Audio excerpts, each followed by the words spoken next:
Kyrie eleison. Olá, eu queria falar nesse vídeo sobre um livro que eu considero extremamente apropriado para as leituras quaresmais. Talvez o livro mais apropriado, né? Trata-se de um livro da Idade Média tardia, né? Para usar a expressão de um livro muito famoso do Huizinga. É um livro do outono da Idade Média, né? Um livro do século XV, chamado A Imitação de Cristo. Esse livro ele se constituiu ao longo dos séculos, talvez no livro de mística católica mais importante, né? É seguramente o livro mais lido depois da Bíblia, né? E o seu autor provável é um monge agostiniano dos Países Baixos, Thomas de Kempis, e ele foi escrito numa época de crise da igreja, como a época que nós vivemos agora, né? Com características diferentes, obviamente, e uma época que precedeu de algumas décadas, não chega nem a 100 anos, da grande ruptura da cristandade promovida por Lutero, né? Então é um livro de uma reação, digamos assim, de um católico que se recolhe, né, nas suas meditações a respeito da vida de Cristo e tenta passar para os leitores o que seria propriamente uma imitação de Nosso Senhor Jesus Cristo, né? Como imitar Nosso Senhor Jesus Cristo na nossa vida diária, na nossa vida corporal, na nossa vida mental, na nossa vida em relação aos outros, em relação aos bens materiais, culturais, em relação ao nosso conhecimento. Enfim, são assuntos que vocês podem ver que são assuntos atuais, digamos assim, né? Tem várias edições desse livro. A que eu tenho aqui em mãos é uma edição da Vozes, que é uma tradução de uma edição francesa do século XIX, em que o organizador dessa obra anexou, depois de cada capítulo do livro, comentários de São Francisco de Sales, muito apropriados.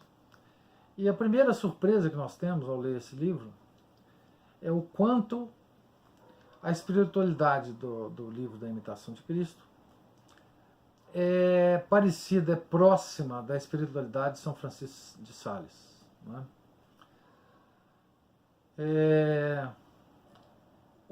Os textos de São Francisco de Sales são tirados das suas obras mais importantes, a Filoteia, o Amor a Deus, as cartas que ele escrevia e as homilias.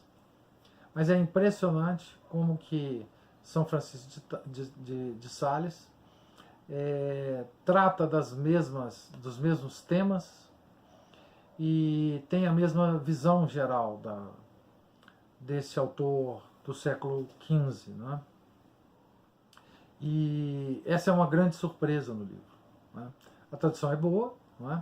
Existem outras traduções com outros comentários, obviamente, mas a única coisa que eu não gosto dessa edição da Vozes é a introdução dela, que eu recomendo a ninguém ler, né? Depois eu vou pôr um link na descrição desse vídeo de um texto do blog em que eu comento sobre essa introdução. que é completamente inoportuna, equivocada, enfim, vocês podem ler lá sobre isso, né? Essas edições modernas dos livros clássicos do cristianismo sempre pecam por essas introduções modernistas, né? Então, esse livro é um livro profundamente quaresmal, né? No seguinte sentido, né? Ele procura nos fazer imitar nosso Senhor Jesus Cristo, né? E imitar a vida do nosso Senhor Jesus Cristo é ter uma vida de mortificações, não é isso? Então, é bem apropriado, porque a quaresma é um tempo de mortificação. Portanto, eu recomendo vivamente o livro, recomendo que se medite diariamente, né, na quaresma. Não é um livro para se ler como um romance, né, tem que se ler parcimoniosamente, uma página, 2 por dia, um capítulo talvez por dia, e fazer uma pequena meditação num determinado horário do dia, obviamente, né. Eu tenho como hábito fazê-las, essas meditações pela manhã, depois da oração, da primeira oração. E aqui o método pedagógico é um método pedagógico natural, não é? Se a gente desde criança, a gente aprende as coisas, muitas coisas, por imitação, não é isso?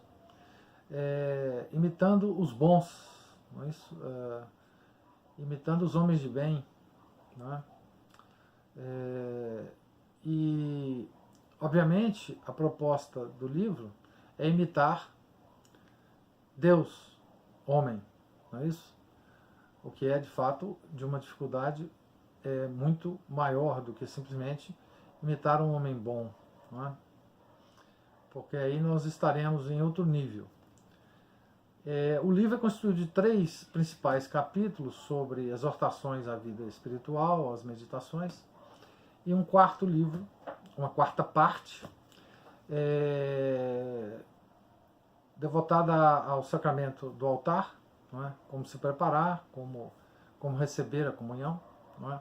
Mas os 3 primeiros livros, de fato, as 3 primeiras partes do livro, de fato são matéria para que se medite profundamente. A primeira parte é avisos úteis para a vida espiritual. A segunda parte, exortações à vida interior.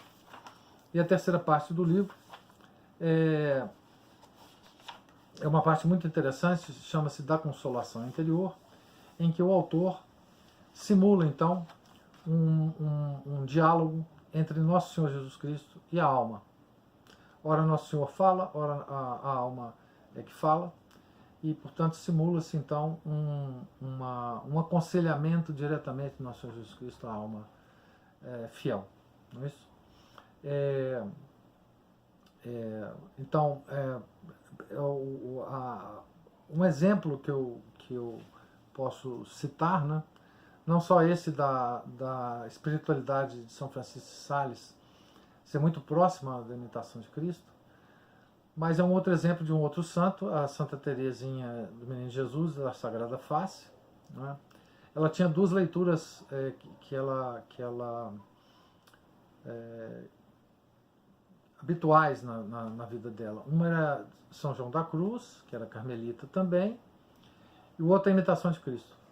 Note que ela não lia muito a Santa Teresa de Ávila, mas a Imitação de Cristo tem uma relação com a Santa Teresinha muito grande, porque ela sabia de cor o livro todo da Imitação de Cristo aos 13 anos de idade. Diz ela, na História de uma Alma, que era uma prática da família, né? Uma brincadeira da família, de vez em quando pegar o livro, falar o capítulo, a parte e o capítulo do livro, e ela então, de cor, recitar toda essa parte para a família, né? Óbvio que a família ficava orgulhosa disso, etc.